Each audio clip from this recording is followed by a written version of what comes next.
when we allow our body to move and when we become in tune with our body through singing, through sound, through movement, dancing, we allow our true self to come up.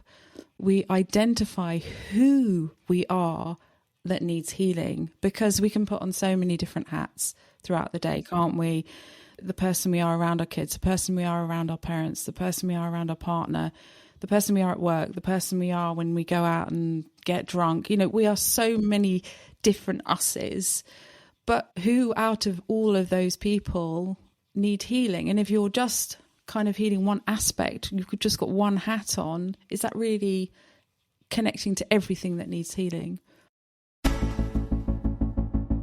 It all begins by understanding the mind. I want to be happy now. I don't care about the future. I want to be happy right now. You are not alone. You are never, ever, ever alone in this. It's helped my voice grow and given me freedom to be creative on my own. I'm Christina Barcy. Welcome to Be Bold, Begin, a podcast dedicated to you, the creative, the healer, and the innovator. The topics and conversations we have here are designed to help you discover what might be getting in your way and offer you tools, techniques, and guidance to move through them. I live in the imposter's body more than I live in my own body. I don't have to feel like I don't deserve this. This is where creativity and healing intersect. If you decide to be bold and begin, you have the opportunity to feel humbled and empowered. I totally believe that. I'm a certified Kaizen Muse creativity coach, a certified Reiki energy healer, and an entrepreneur, artist, and presenter. I will share with you my experiences, my proven tools and techniques that helped me and my clients and loved ones shift and expand in the areas they most desired. This is a gentle and open space where you will hear how others are being bold to encourage you to begin your own journey or expand the one you're on. This is Be Bold Begin.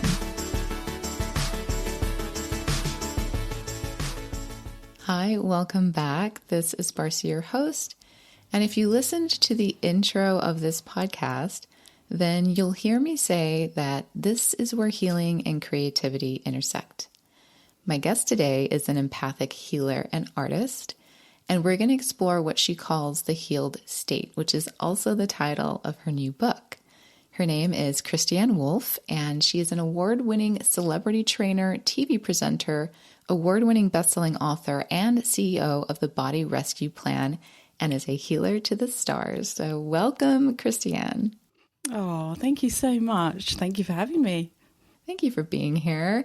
So right before we got started, I asked you about your day, and you were telling me about these chimes and these sort of ethereal sounds that you create with them. So do you mind just sharing a little about, how you work with those and what they sound like? You're welcome to put them on the mic and talk a little bit about that, just because it's so fun. Oh, yeah, definitely. So I am really exploring sound healing at the moment. I do sound baths. I've been giving sound healing for the last 30 years. I bought my first singing bowl about 30 years ago. But more recently, I've bought about 100 different instruments. And I just find sound healing so fascinating. When I wrote my book, The Healed State, I went into a lot deeper dive into the research. I mean, it's thousands of years old, the research, but sound healing is incredible because it really stimulates your vagus nerve. I'll talk more about the vagus nerve in a bit, but it quite simply is a very, very quick way to restore and heal. So one of the beautiful instruments that you can use, and I love koshi chimes. These are koshi chimes. They make such a gorgeous sound. Just instantly make you feel relaxed, don't they? They're just so beautiful. They sound magical too. Yeah.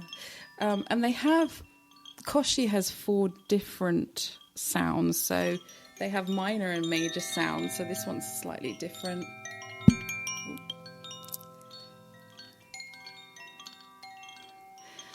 I just went on the beach and made a few Instagram reels. And I just get a bit lost with the sound, and I might start just singing with the tones that are in there, because actually there are about 10 different tones when you play them. Let me go with this one.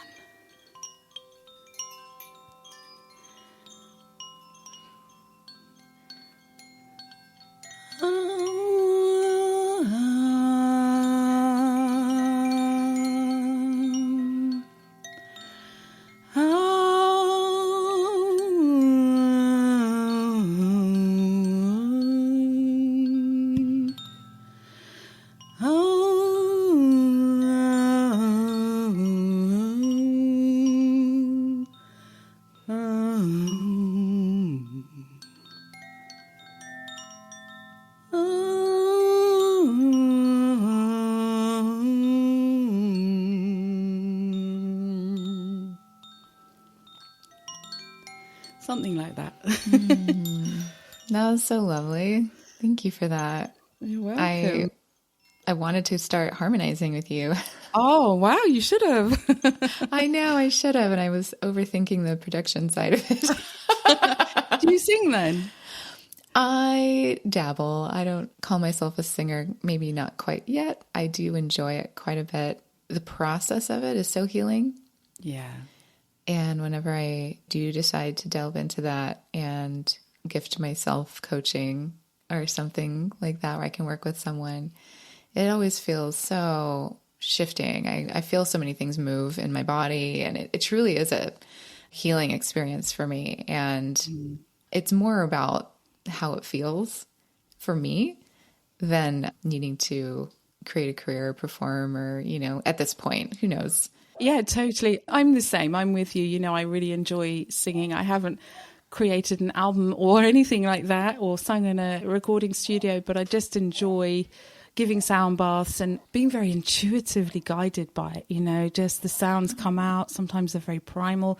Sometimes I'm singing in a language I don't even know. It's just the way your mouth moves and just the feeling of the tongue moving in a different way to what I usually am when I speak English, just allowing my tongue to make different movements. And yeah, it's incredible. But when I did a lot of research for the healed state, one of the main reasons I love sound healing so much is, like I said, it's really stimulating for the vagus nerve. Do you know about the vagus nerve? I do a bit, but please share in case there's someone listening who would love it defined. Yeah, so when we get stressed, we go into fight or flight. Our sympathetic nervous system switches on and we have to flee that lion. And it's very important for us if we are very stressed, then we have to get highly alert, highly adrenalized and, get good strength and speed and very alert with our eyes, very alert with our sound. But the problem is that in this day and age, a lot of us are in this sympathetic state far too long.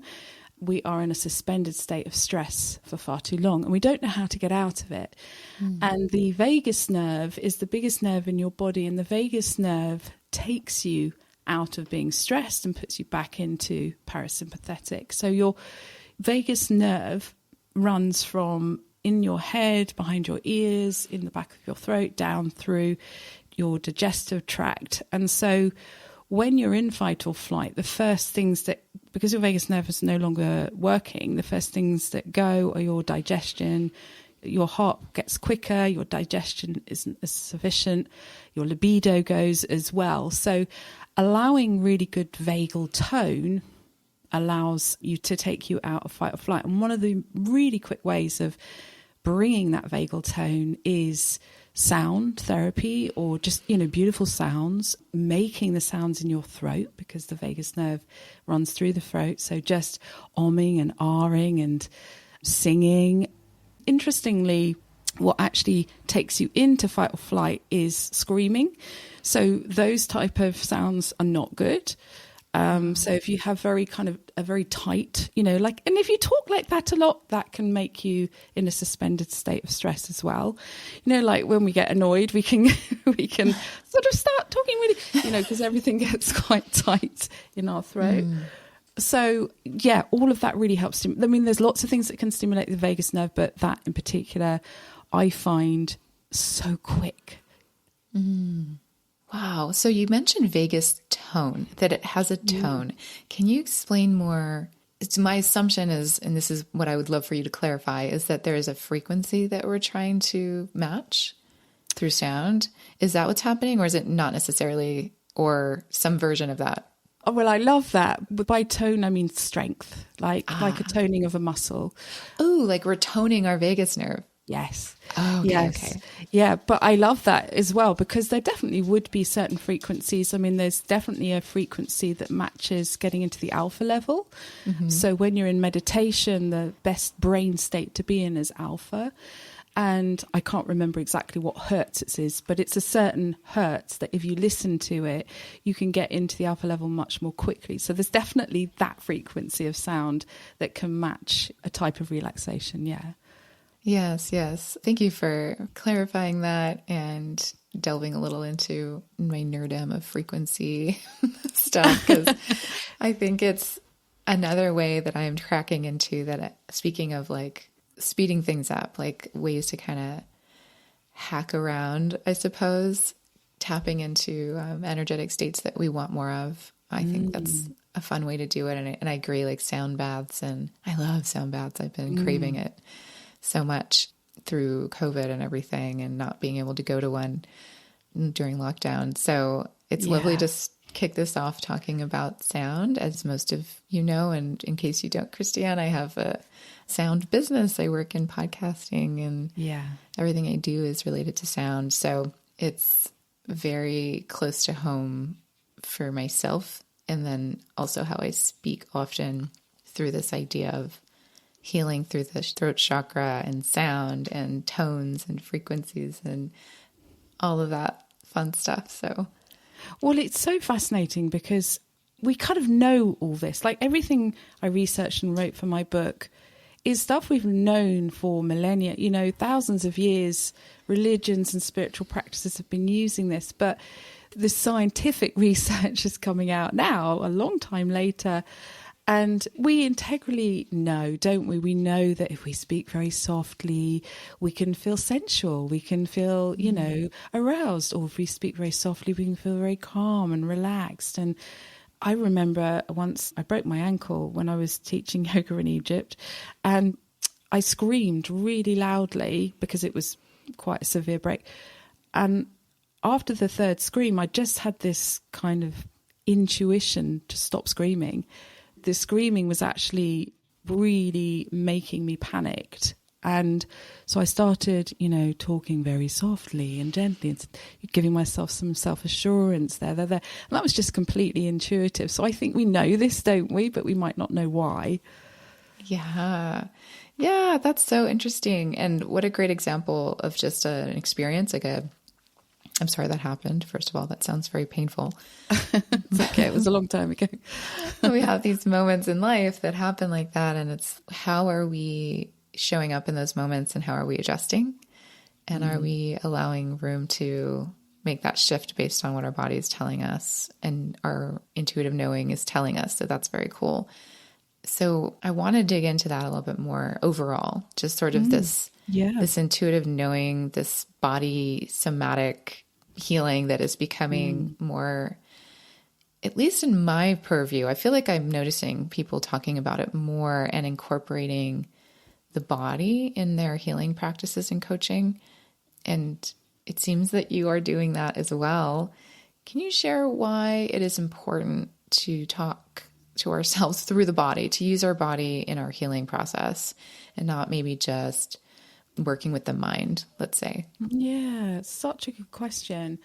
I think it allows intuition to come up, you know. I think it allows you, if you're barefoot and you're getting grounded with the earth and you're moving with the trees and you're moving with the energy around you, you're getting more wisdom, aren't you? You're allowing this flow of wisdom. Whereas if you're just sitting in a chair answering questions and feeling stressed and very logical and kind of practical, perhaps that's not allowing you to get into the flow state. Perhaps that's not allowing you to feel what's going on in your body, because we're so connected in our body, but we're so connected with everything else around us, with the earth, with the plants, with spirit life, with human life, with the environment.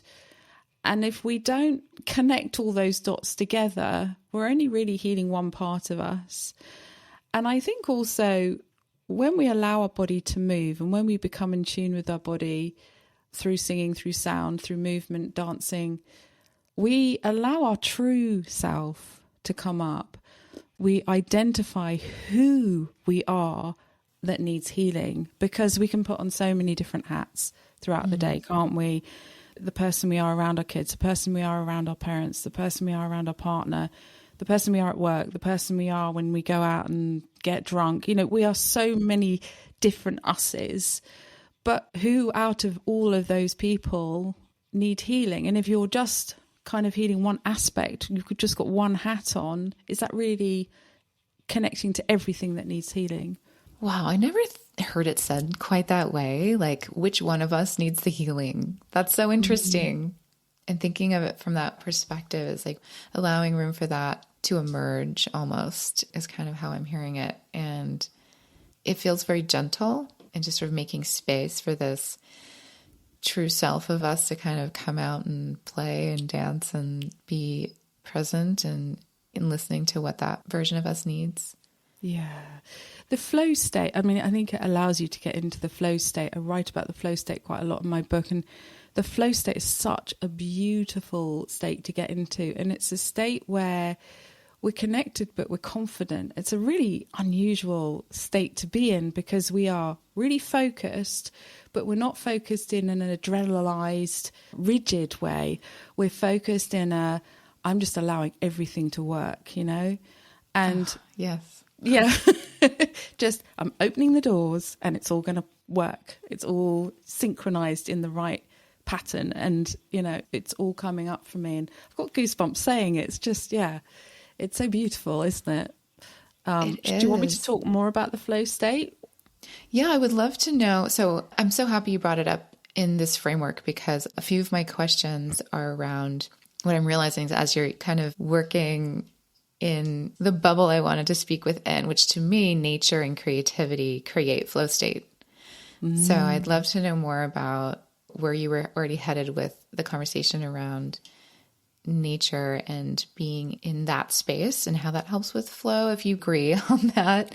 Or talk more about your version of that. And then you mentioned to me before about microbiomes and how we can absorb those. And I would love to know more about that. Can we start there? To start with the microbiome, sure. Or just nature, however you want to pack that in. Okay. I'll factor it all in. Okay, cool. Being in nature definitely does allow you to be in flow state. But it's interesting, there are lots of different types of flow states. Musicians get into flow states. They get into like a hypnotic state. My husband used to be a footballer, and I used to watch him. I was not a football fan before. And this is English football. This is soccer, what you'd call soccer. I was not a football fan before I met him at all. But when I watched him, it was really stimulating, because I could see him in this flow state. His eyes were so focused. He was dancing with the ball. When he got the ball and ran, I could see he was in the flow state. He was in another world. And it was really beautiful. It was a real turn on. I was like, wow, this guy's, he's got it. And I think it is a huge turn on. I think it's really amazing, when you watch a conductor and they're in their flow state. When you see people at their kind of highest energy realm, but they're not stressed, they're calm.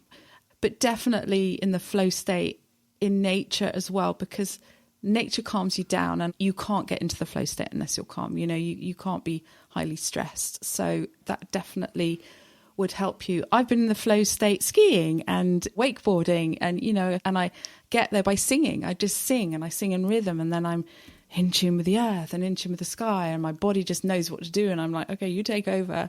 You can be in the flow state with painting, you really get lost. Initially you could look at a white canvas and go, oh, I feel a bit stressed because I don't know where to start. And then you start, and then you're like, yeah, I'm in it now. I'm totally there. Writing poetry, anything creative is very flow state-like. But with nature, there is so much more that we can receive while we're there to help us, to guide us. And a few things happen in nature. First of all, we are from nature, and we're meant to be in nature. Nature feeds us energetically, and it also feeds us physically in a few different ways. One, it feeds us microbiome. So microbiome is usually referred to as the good bacteria. And there is microbiome in the earth, in the soil. There's microbiome in the trees as you walk through forests. The largest surface of microbiome in the world is in the sea. There's a microbiome all over our skin. There's microbiome in our gut. And only recently has it been realized the massive importance of this gut fauna and flora that we have. It's so important. And these good bacteria within our gut, they fight our bad bacteria, but they also send messages. They work very much together with the vagus nerve that we were talking about. They send messages, they work with your hormones. And to have a really good microbiome, well, first of all, you don't want to have too many antibiotics because that can kill your good bacteria. But if you do replace it with good bacteria, I'll talk about how in a sec. But the variety, what microbiome live off is fiber in vegetables, fruit, nuts, seeds, any plant life. And the more varied your plant life in your diet, the more varied your microbiome. And the more varied your microbiome, the more flourishing you are. But it's not the only way you absorb microbiome. Walking in nature, absorbing it in nature as well. Even being around pets, being around different people, kissing, we can take on other people's microbiome, but that can be really good for us to have a really good, varied microbiome. There is a new kind of phrase now where you can have fecal transplants. Where I've heard of this. Yes. And actually, do you know what? It's actually thousands of years old. The Chinese started it. They did it in a less sanitary way because there wasn't sanitary in those days, thousands of years ago. But this day and age, it's much more sanitary. And actually, it was invented, it wasn't invented in the 50s, but it was kind of researched in the 50s because there was a particular gut problem that people had, that the only way to get rid of it was antibiotics. But some people did not work well with the antibiotics and it was fatal. If they didn't work well with the antibiotics, it was fatal. It was called Colostrum difficile, I think. And they found that the only way that they could kill it if the person didn't respond well to the antibiotics was the fecal transplant. So that's kind of how it got birthed in the last century. But now people do it for all sorts of reasons, and it can have really amazing results if you've got particularly bad gut microbiome. Wow. I've heard about this for animals through a podcast that I was producing it was all about, raw diet and microbiomes and things for particularly dogs. And we did a bunch about this and brought on even a company to talk about their products and stuff for this. So that's how I learned about it. And I didn't realize it was something that humans did as well for the same reason. So that is interesting. It's really, really fascinating. So there has been some research. It's very early in this kind of research stage for health and wellness rather than fighting off a disease.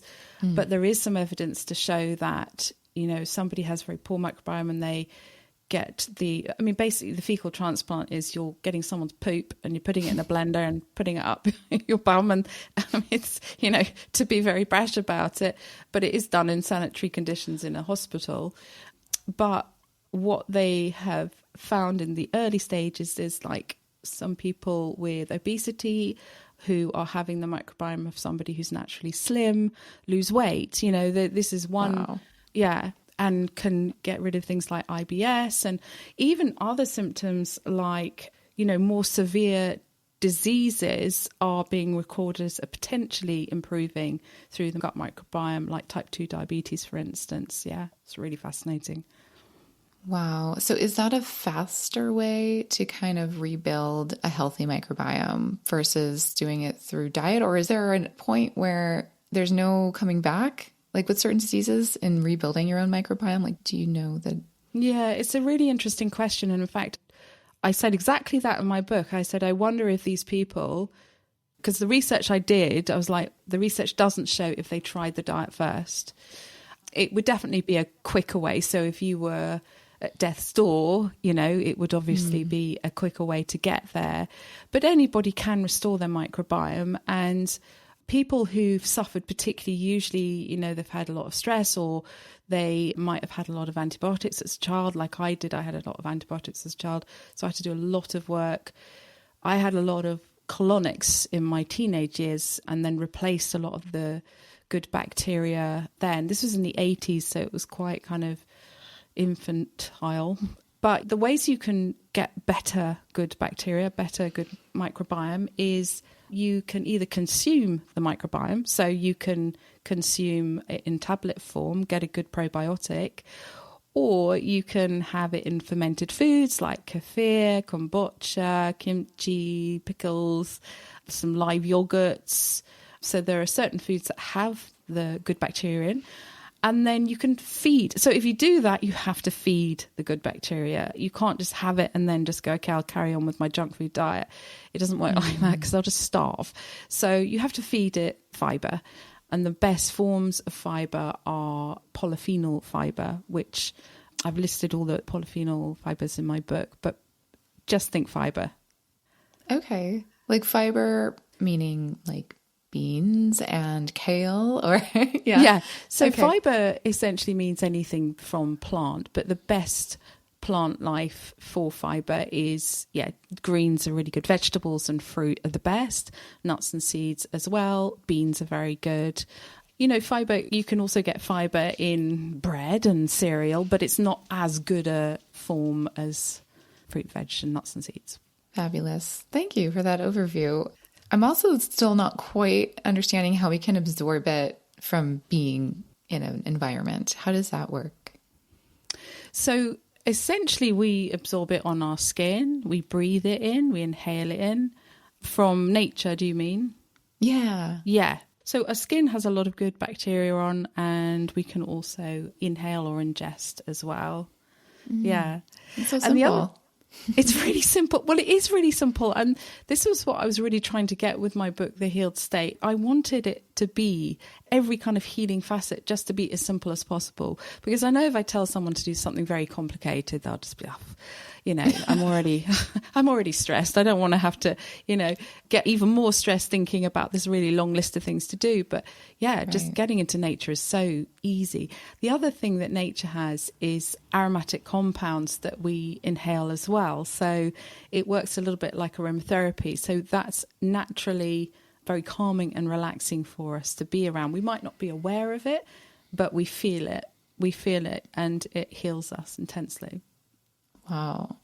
So we mentioned before, we talked briefly before this, you mentioned something about the placebo effect. And I'm wondering, based on what you're sharing just now, it triggered my question where I was thinking, if someone, let's say they don't buy into any of it and they're still getting the things, right? Like they're smelling the flowers and feeling better.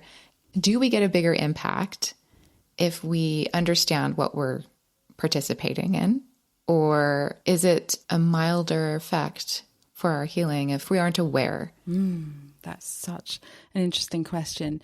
So placebo is something else I wrote about in the book, and the placebo effect is just so fascinating. So, for instance, the placebo effect, it typically refers to, science medical studies where they'll say to a group of people, okay, this is the pill that's going to cure you. Some of you will have the actual pill, some of you won't. But we'll see what the results are. And all scientific studies have to do the placebo effect, and usually it's done double-blinded, which means that the person giving the pill doesn't even know if it's the actual pill or not. Wow.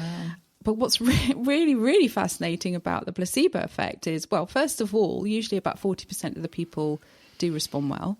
So, 40% of the population will get better. So they know that, so they have to kind of use that as their guideline. But secondly, there is a thing called the nocebo effect. And the nocebo effect is where you say to somebody, this is a chemotherapy pill, you've got cancer, this is a chemotherapy pill, it might be placebo, might not. But the side effects of the placebo are that your hair will fall out. And so some people, when they take the pill, that's not the actual pill, it's just a sugar pill, their hair will fall out.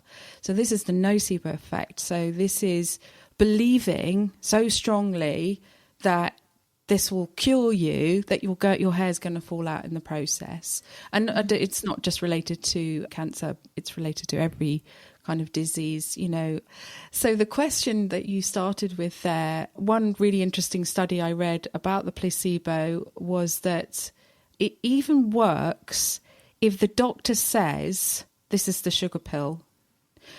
Because the conclusion to the kind of research I did around placebo, the conclusion was one of the most important things fundamentally to make placebo work is the support of the medical practitioner offering it.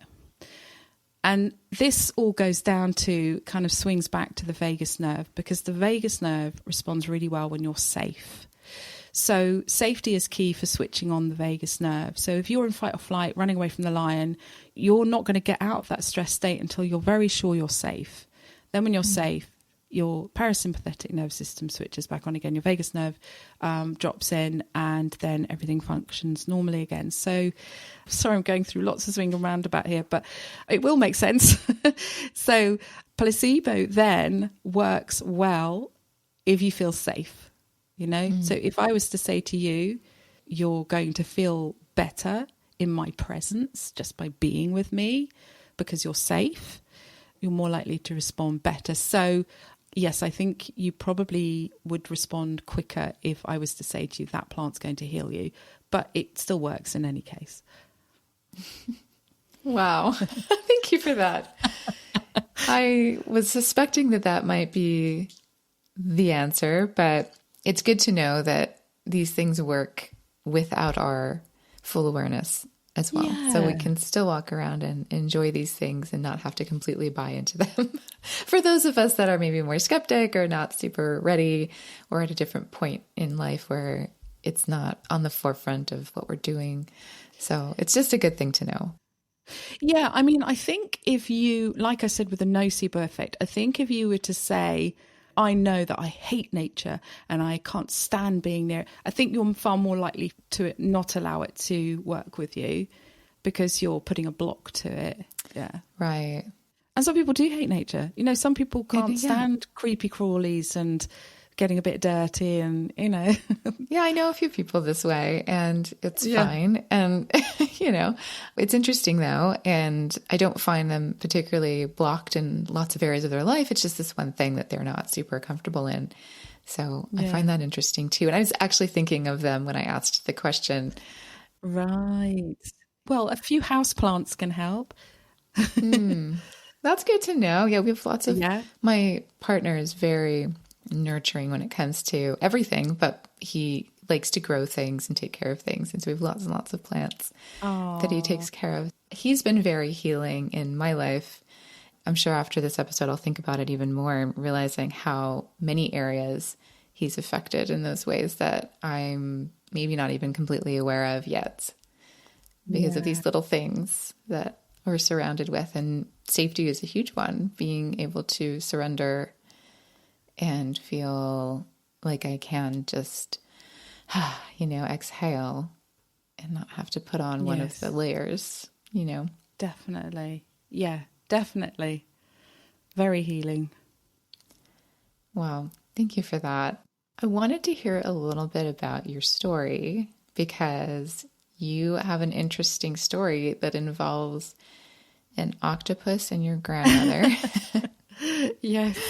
From a young age. And the ocean once again. So I'm hearing an ocean theme in the way you share and where you like to be. And it feels like you have a connection to that. But I would love to know more about, or share once again with me, but with everyone, this story when you were young and how you kind of learned that you were a healer. Yeah. Thank you. Yeah, I do. I love the sea. I tuned into healing at a very young age, probably about the age of 8. I kind of used to talk ethereally.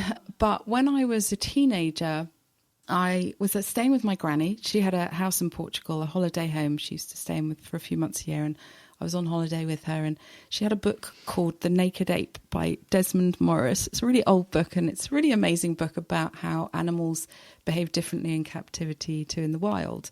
So I was really engrossed in the book, and I was a young teenager, and I was reading about the octopus and how intelligent they are and how they can, you know, solve intricate mazes and they can recognize people, and they're really, you know, really, really fascinating creatures. And then my granny said, right, we're going to go to the beach. Let's go. So I put the book down. went to the beach, and to get to the beach you had to walk over this very long bridge, which we called the Rickety Rackety Bridge.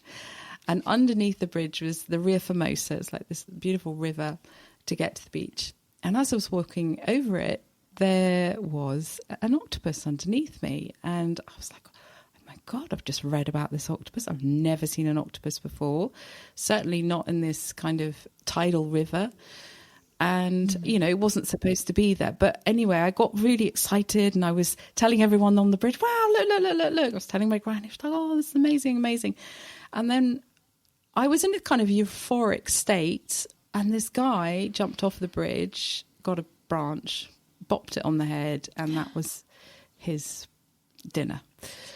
And I was pretty traumatized because I felt like I killed it. You know, I felt like I brought it to everyone's attention. And so I got upset and I walked to the sea and I dived in the sea. And the sea for me has always been this very soothing, safe place. You know, this is my haven. And I just felt very charged. I was, you know, on a euphoric high, and then I was on a real low, and then I was in the sea, and there was all this energy exchange going on. So when I came out of the sea, I said to my granny, I feel really weird. You know, my hands feel buzzing, and I don't know what to do with this energy. So she said, well, she's very kind of forward for her day. You know, she was brought up in the Victorian times, but she loved exploring different spiritualities. And she said, put your hands on my knee. I've got a bad knee. And so that's really where it started. And she was like, I can really feel your energy. And that was my starting point.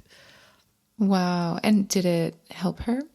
It did, yeah. I mean, she was a funny one because she loved dressing up. So she was wearing gold high-heeled shoes, crossing this bridge that was rickety-rackety. She was wearing a gold turban and lots of bangles. I love so it. I was like, Granny, you know, that's why you've got a bad knee. It's not going to help. Oh, that's amazing. Oh my God. But it did make her feel better. It did, absolutely. Yeah. And that's why it gave me the confidence to continue, because she said, I can really feel it. And I was like, okay, I'm going to continue this. And then I learned in my 20s more practical ways of doing it, like through Reiki healing, becoming a master in that, because it's actually really important in healing to learn how to protect yourself. For me, to protect you from my negative energies and vice versa, you know, that gave me a more practical essence of using the modality. Yes, I relate to that too, and creating the sort of boundaries that we can do to control is not the word I'm looking for, but to kind of channel it in a focused way, maybe in a protected way. Yeah. Yeah, because you can allow far too much in and you can give far too much away, for sure. Yeah, and I think a lot of us who work in this way have experienced all of that, usually in the stories I've heard from others, and including myself. Was that true to you as well? Did you experience that? Yeah, it's something I still have to be mindful of. And again, I talk about boundary setting in the Healed State book because it's, I think, particularly women, we're nurturers, we want to give. And I think it's just innate in us, isn't it? It's like, got to give. So I still have to be careful and cautious that I'm not giving too much and I'm receiving back. So for me, the best way to do that is to get in nature every day. You know, I'm just like hug a tree, dive in the ocean, soak it up. Yeah. Oh, I love that. I hadn't made that connection, that keeping that exchange. It comes back to the flow state a bit, doesn't it? To have that equal exchange of in and out and receiving and giving. And nature does that for me too. I hadn't thought of it that way, but it really does. Yeah, because we breathe in what they exhale and they exhale what we breathe in, you know. Did I say that right? But yeah.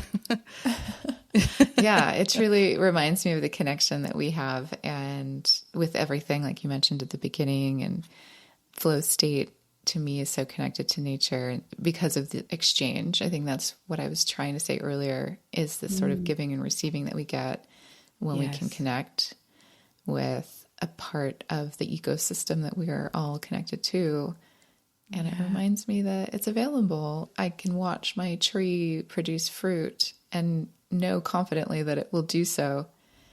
And it's a cycle, and remembering that I'm part of that cycle, and that, you know, when thinking of abundance or things that I want, in my life, that there's a cycle that I have to go through the process to bring things in.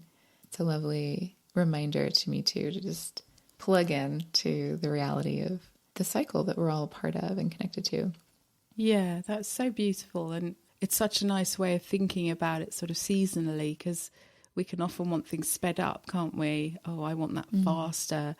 But if you imagined a tree bearing fruit much faster, maybe being genetically modified, it's going to, be much weaker and not so full of nutrients. And yeah, exactly. So I want to talk about your book a little bit more. And I know we've referenced it a bunch, which is lovely because it's helping me understand what it's about. Sounds like you did a lot of research for it too, but I'd love to know what your inspiration was for this book. It's not the first one you've written. And the title itself is so intriguing, The Healed State. Can you just share a little bit about what your inspiration was for this one and a little more about what it is? Yeah, sure. The Healed State, I started writing it. So I've written quite a few books in the Body Rescue Plan series on health and wellness, nutrition, recipes, mindset, exercise. And I tap into healing within that through, getting the nutrients and all the rest of it. But I first started writing it in lockdown of 2020.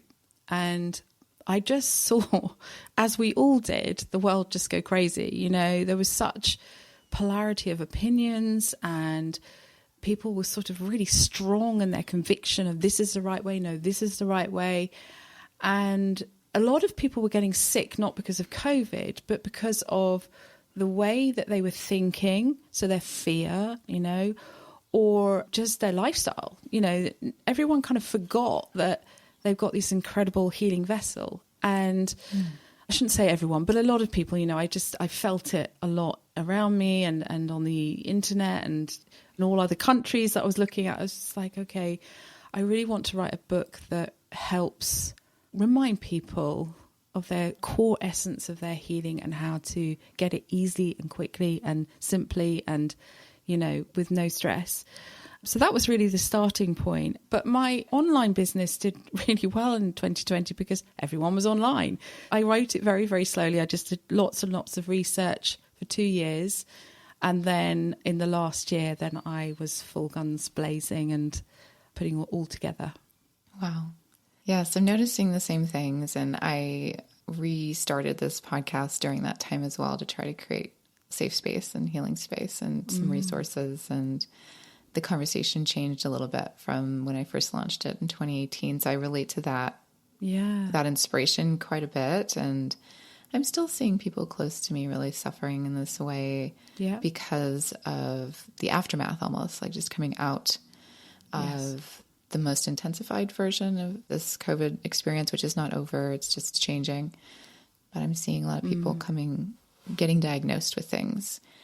And I find that interesting. Yeah. But I do feel like it's related to everything you just shared. Yeah. I think a lot of it is, talking about fight or flight, being in that suspended state of stress and anxiety, and that causes a catastrophic effect, really affects your immunity. Your immune system's very poor when you're in fight or flight. So, I talk about COVID a little bit in the book and the research around COVID and how it just caused so many problems.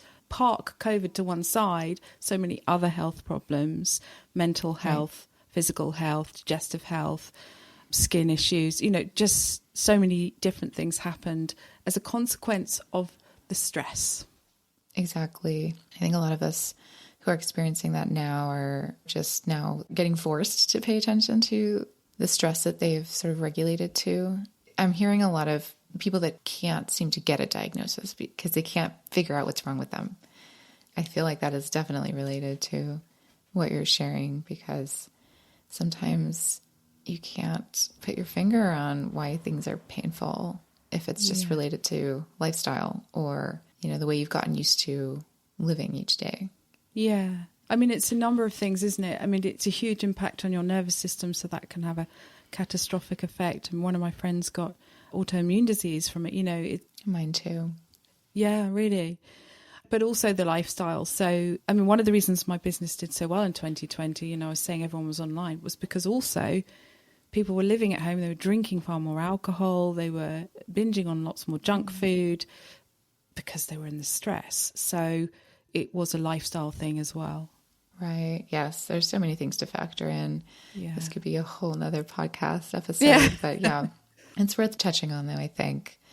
With that said, again, like I said, your title is very intriguing. And I noticed that it is called the healed state, meaning suggests past tense. I was wondering if you think, are we ever done healing? Are we ever done? Or is that a cycle as well? Yeah, it is a cycle. So there are 7 stages of healing within the book. So I kind of take you through the beginning stages of just identifying what the problems are, what the issues are. And in each stage, I give 1 or 2 meditations as well. So there's a barcode in the book, so you can just put your phone up against it and the meditation pings up. And this is a really important process of identifying what needs healing, but also the next stage is then, okay, do I actually want to heal it? Because sometimes we hold on to things that we don't want to let go of, and we can think, I want to get better, I want to get better, I want to get better. But actually it can become part of our personality. We can be the victim all the time, and that gives us energy. So it's really kind of breaking that down as well. And then through the latter stages of the healing process, we're going through the actual healing phase and how are you going to heal your body. And I give lots of different suggestions. And then the final stage is the healed state. And the healed state it's basically a book about not self-sabotaging. So, once you've identified the issues, you're going through the healing process, you've allowed yourself this healing journey, you're not then going, oh, something catastrophic's happened in my life. That's it. Screw it. I'm not going to heal myself anymore. I'm going back to sugar, caffeine, alcohol, drugs, cigarettes, stress, whatever your thing is. And I talk a lot about addiction in the book as well, and why we are in that kind of dopamine mindset. So yeah, it's really getting to that end stage and going, okay, so this is the state I like being in. This is the state I'm reverting to. So when the shit hits the fan and when things go wrong, I'm not going, oh, screw everything. I'm dealing with it how I used to deal with it. No, you're dealing with it in this new healed state way. So can we ever get healed? I mean, we can definitely be present and be on a healing journey, but I'm not saying this is the ultimate cure to everything. It's just every time you go through something difficult in your life, you revert to the healed state. Your breathing techniques, you're calming yourself, you're nurturing yourself, you're looking after your body, mind and soul, and you're not going back to that, I can't cope mentality. And if you do, well, then you can go through the steps again. Right. Thank you for that. Yes, that is beautiful. And it's truly what I believe it works as well. And I have a program that's similar. It takes you through a process and eventually you get to that state. And then you have the tools you can use in the situations as they continue to occur, because life will continue happening. And yeah, we just need to know how to deal with it in a better way. So I love that. Thank you for sharing it. Yeah, navigating, isn't it? Navigating your patterns of behavior and navigating the world around you. And I talk about your body, mind, soul, spirit, mental, emotional, but I also talk about your environment as one stage, because I don't think that's talked about enough either, because the environment really kind of impacts your decisions, and healing your environment is really important as well. Understanding what in your environment is impacting your health and what in your environment is really helpful and healing for you. So observing that and navigating that too. I think that's a great place to start for people, right? Because we all have to be somewhere in our day-to-day lives. And that's a wonderful way to think about it. I hadn't thought about what is actually helping me heal that's in my environment. I like thinking of it in both of those terms. And that's something everyone can start to look at pretty easily. Definitely. Yeah. And really simple, is your room a mess? Is that impacting your health?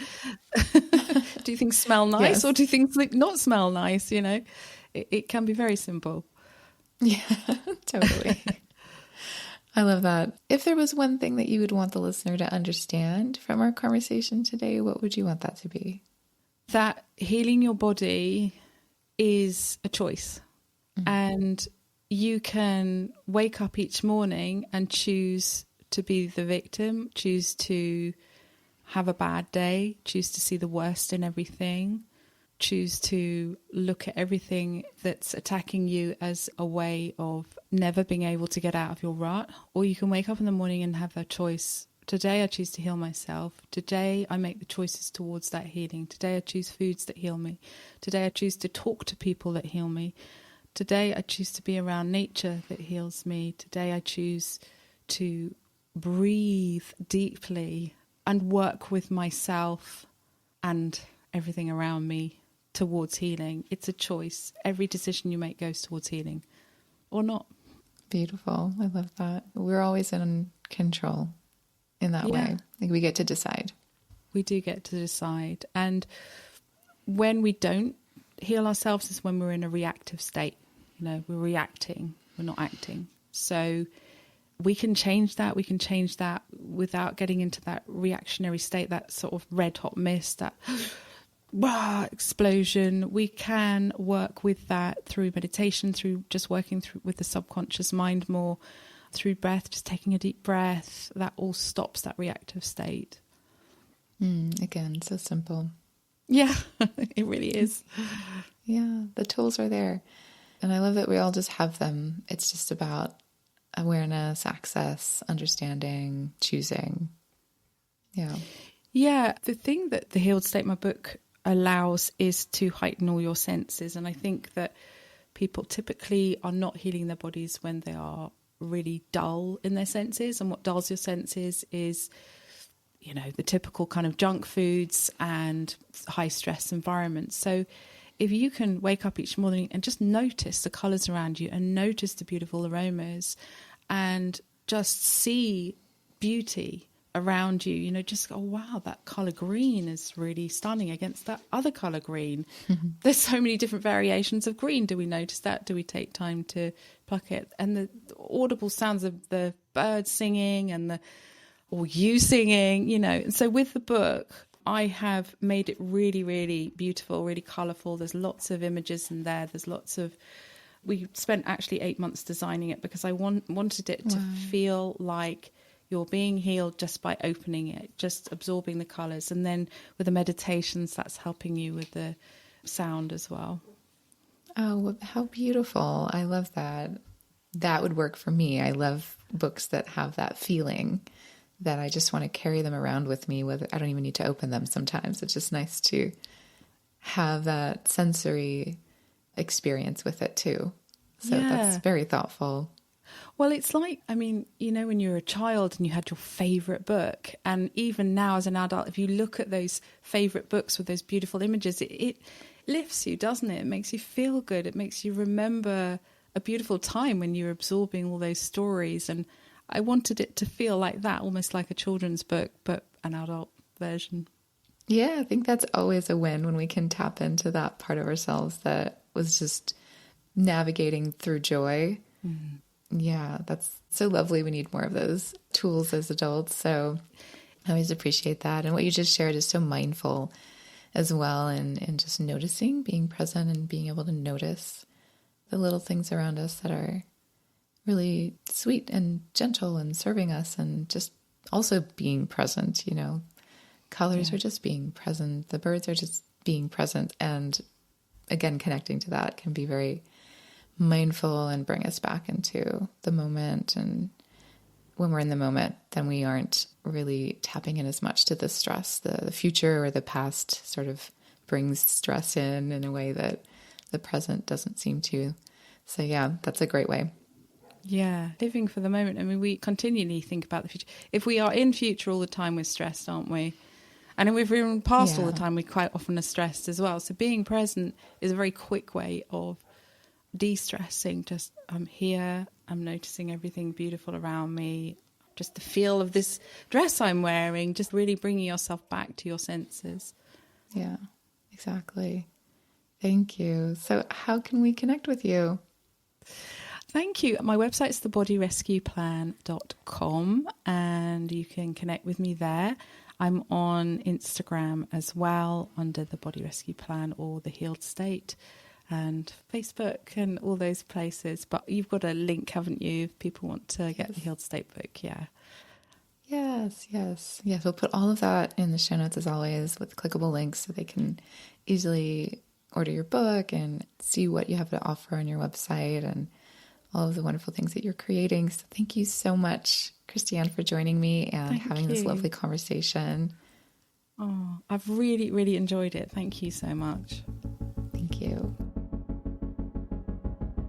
Thank you for listening to People Begin. We hope that these episodes inspire and empower you to take your next steps in your own intuitive journey towards a life or business that feels clear, authentic, and aligned. And if you're ready for more tools and guidance like courses and free events, then I'd love to invite you to my new Intuitive Creators Academy and Collective. It's free to join.